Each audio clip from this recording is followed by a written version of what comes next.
I have been a resident of Valverde County, with exception, not living in Valverde County for 11 months. My entire career has been here in Valverde County. Graduated from Del Rio High School in 1975. I attended the Southwest Texas Junior College in Uvalde. Upon graduation, I was employed by the Del Rio Police Department September 1st of 1977. Shortly thereafter that time, I was assigned to the Detective Division. I was involved with several high-profile homicides and investigating those cases. I resigned from the Del Rio Police Department in May of 1982 because I accepted an employment opportunity with the Texas Department of Public Safety. Upon graduation from DPS, I was stationed in Sonora for 11 months. That's where my 11 months was at, that I hadn't been a resident of Valverde County. I am the oldest child of the late Lionel and Viola Martinez. I have been involved with the community, the youth of our community. I've coached Little League Baseball, Pee Wee football, also with the Boys and Girls Club of Del Rio. Currently, I participate with my parish of St. Joseph Catholic Church with the Teen Acts retreats. I've lived about 6 retreats with the youth of our community. I am seeking my 5th term of Sheriff of Valverde County, and I am committed to serve and protect the citizens of this county. Thank you, Sheriff. If you were re-elected sheriff, what would you change and how would you go about changing it? Okay, so if I had the power to change, I would definitely would be an increase in salary for our deputies. Thanks to Senate House Bill 22, we're able to increase the deputy salaries to $45,000, but that's not all the deputies. That's just a portion of the deputies that we're dealing with. The court has been very generous in leveling the playing field, but my goal is to have our deputies earning somewhere between $52,000 and $56,000 a year. That way we can retain the experience that our taxpayers are paying these individuals, these deputies to stay here. Our deputies are young, they're eager, but they have a life. They need to provide for their families. And I'm here to make sure that we can maintain or retain those deputies in our community. Thank you very much. Retaining a qualified law enforcement officer for the client problem.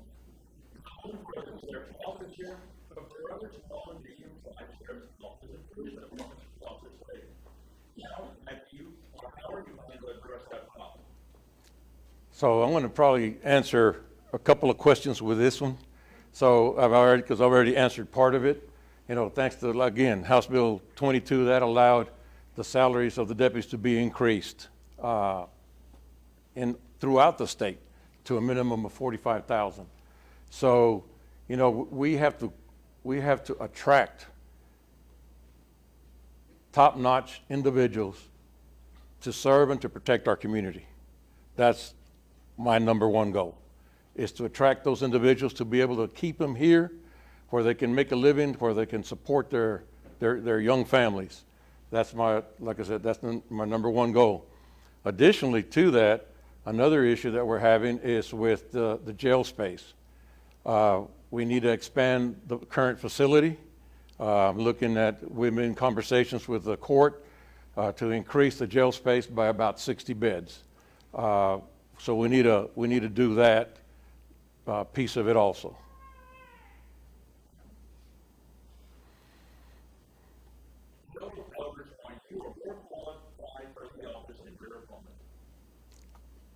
So September 1st of this year, I began my 47th year in law enforcement. I take pride in the work I do. I believe I'm a leader. Right now I oversee a department of 82 individuals dealing with bailiffs, civil, warrants, transport, animal control, the CID division. I also handle, I submit a county budget that is approved by the Commissioners Court. So I submit that, and I have to make ends meet with what I'm allotted for the budget. I believe that with my experience and knowledge over the past 47 years, I lead a young group of individuals, and I call them, they're young, but they're talented. They're talented in the job they do. Our CID division, they're young, but they've gone through, they've worked some homicide investigations where they've been very successful in the outcome. So I think that by my leadership abilities, my leadership skills, I think that I can continue to lead this office for the future. What do you believe is the most pressing challenge facing your office in the next 4 years? How do you plan to meet the challenge? That goes back to the couple of questions. So the manpower issue is one of the questions, but before we can address the manpower, I feel that we need to pay our deputies a decent salary so they can make an honest living here in this community, and so they can commit their career to this community. So I think that that's a challenge. But I would like to see 6 to 8 deputies on patrol at any given time. Right now we're looking to have 4, thanks to Stone Garden funding and Operation Lone Star overtime. We can put additional deputies, but those deputies that are assigned to other duties, they're not handling the calls for service to our citizens.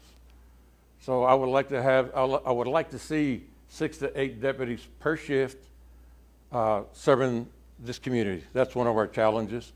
Another is the jail space. We need jail space in our county. One of the bigger problems is mental health. This community has a lot of mental health issues in our community. A jail is not a place for those individuals. It's not a place for those individuals. I did a survey here in 2016, 2017. Over an 18-month period of time, deputies traveled 190,000 miles transporting individuals to mental health facilities. That's unacceptable. So we have a big problem in our community when it comes to mental health, to the facilities that where we have to take them. In that time period, there was a year worth of 40-hour weeks that deputies transported individuals. I want to say it was 2,496 hours that we transported individuals, and all that is at taxpayers' expense. So those are some of the issues that need to be addressed. It's not that I want to address them; they need to be addressed so that we can have a better community here in Valverde County. That's it.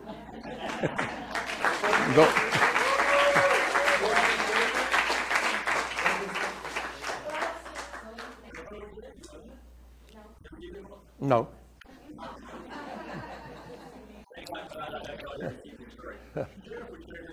Yeah, just real quick. So lastly, I want to thank you all for taking time to be here, and the viewers that are watching, from home or wherever you may be. I want to thank you all.